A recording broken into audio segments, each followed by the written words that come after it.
14 years ago, Felix Baumgartner rode a helium balloon 24 miles into Earth's atmosphere and jumped. I remember getting up early that morning, coffee in hand, TV on, watching nervously as Felix stood at the edge of that capsule, looking down at the entire planet beneath him. For over 4 minutes, he free fell through space, 843 miles per hour, no engine, just a man and gravity. Felix passed away last year, quietly, without much fanfare, which honestly felt wrong, because what that man did took a kind of courage most of us will never fully understand. What Felix did that morning was exceptional. One of the most remarkable things a human being has ever attempted. But here's what most people forgot in that moment. That wasn't a jump. That was Red Bull. Red Bull didn't buy a Super Bowl ad. They didn't hire a celebrity. They put a man on the edge of space and let the world watch nervously. And when Felix landed safely, something shifted. Red Bull stopped being an energy drink, and it became a brand that makes impossible things real. Now, I'm not comparing a humanoid robot sorting packages to what Felix did that morning. Not even close. But here's what I couldn't shake when I watched Figure AI's livestream recently. The feeling was the same. Same nervous energy of watching something unfold live. Waiting for it to go wrong. That was the same. And as it turned out, the feeling is worth billions of dollars. Because Figure AI just pulled off one of the smartest marketing plays the robotics industry has ever seen. And most people completely missed it. It's not a coincidence that Figure AI just announced a major retail deployment deal as of yesterday, coming directly on the heels of what may have been the biggest guerrilla marketing event the robotics industry has ever seen. Because that live stream, it wasn't just a tech demo. It was a psychological event. It was building trust, building attention, building inevitability. And the more I think about what Brett Adcock and Figure AI team are doing right now, the more I think we may be watching one of the smartest commercialization strategies in the entire humanoid robotics industry. Because let's think about what actually happened here. Figure live streams humanoid robots sorting packages for hours.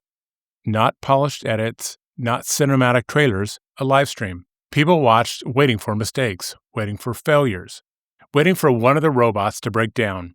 And ironically, that authenticity made the robots feel more real than almost any robotics demo we've seen in years. Then, only days later, Figure announces a partnership with Catalyst Brands, the retail group behind companies like JCPenney's, Brooks Brothers, and Nautica, to begin deploying robots in their logistics operations. Personally, I do not think the timing is accidental.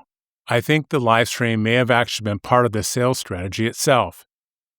Because before retailers and enterprise customers deploy humanoid robots into the real-world operations, they first need confidence. Not just confidence in the hardware, but confidence in the overall idea. They need to believe humanoids are no longer science fiction. And Figure understood something extremely important. A live stream creates trust in a way polished marketing never can, because live streams feel dangerous. They can't fully control them, anything can happen, and that's exactly why people watched. The audience was waiting for glitches, waiting for breakdowns, waiting for one of the robots to fail publicly. And when the robots kept going, something shifted psychologically. Humanoids stopped feeling theoretical, and they started feeling operational. This reminded me of something. So back in the day, marketers used something called guerrilla marketing.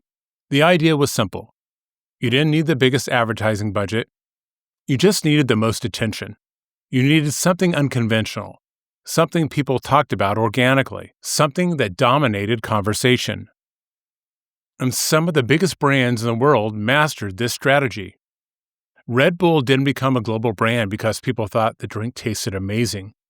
They became massive because they turned attention into marketing, extreme sports, dangerous stunts, and of course, Felix jumping from space. Events people talked about whether they drank Red Bull or not. Red Bull understood something incredibly important.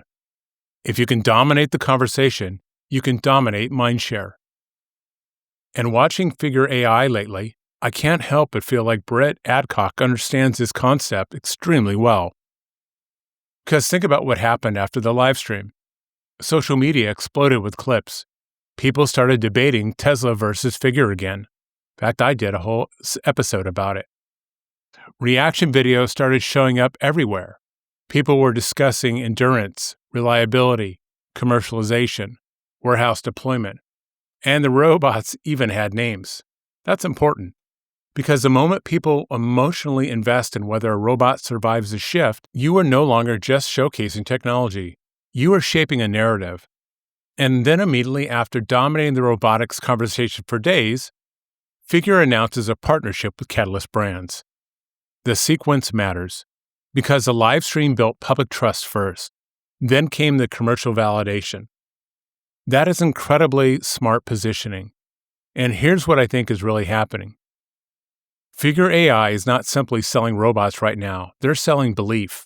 Belief to investors, belief to retailers, belief to enterprise customers, belief that humanoid robotics is finally crossing from prototype into commercialization.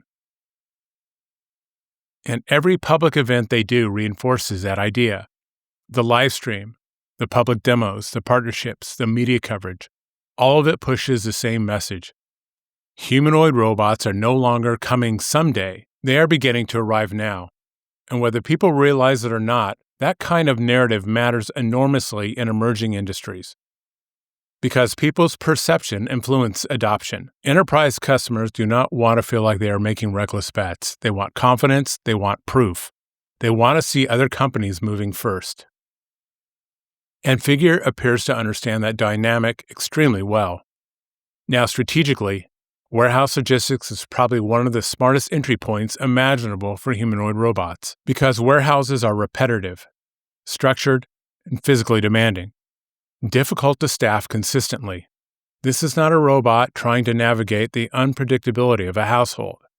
This is repetitive movement and workflow automation. Pick up a package, move a package, sort a package, repeat. That's a far more commercially realistic environment for early humanoid deployment. And importantly, companies don't need humanoids to do everything perfectly. They just need them to generate enough economic value to justify scaling. That's the real threshold here. And if Figure can prove reliability in logistics environments, this industry may accelerate much faster than people expect. Now, naturally, this brings up Tesla's Optimus.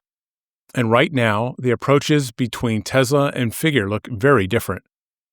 Tesla has largely focused on long-term AI development, future scalability, and internal factory applications, a long-horizon vision. Figure, meanwhile, appears laser-focused on commercialization optics, public trust, operational visibility, and enterprise confidence. And honestly, that may be one of the smartest strategies available at this stage of the humanoid race. Because right now, this is not just engineering competition, it's perception competition. Who looks closest to deployment? Who appears operationally first? Who feels inevitable? And at the moment, Figure AI is making a very strong case. We are still early. These are likely pilot programs and controlled deployments. But historically, this is exactly how major automation waves begin. Small deployments become operational proof. Operational proof becomes scaling. And scaling changes industries. That's why this moment feels important. Not because humanoids suddenly won, but because the conversation is changing. The question is no longer, can humanoid robots work? The question is becoming, how quickly can companies deploy them?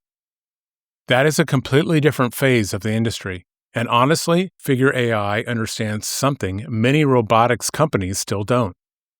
Engineering alone is not enough. You also need trust, you need attention, narrative, confidence, and inevitability. Figure's live stream, followed immediately by this retail deployment announcement, may go down as one of the smartest media and commercialization plays the robotics industry has seen so far. And if you want to know which other companies are quietly making the same move from prototype to commercialization, that's exactly what we track at theroboticlife.com. Funding rounds, deployment deals, and the companies most people haven't heard of yet. The link's below, because for the first time, a lot of people are no longer asking whether humanoid robots are real. They're starting to ask how soon they become normal, and that may be the biggest shift of all. This is Lars, and you've been tuned into the Robotic Life. I'll see you in the next one.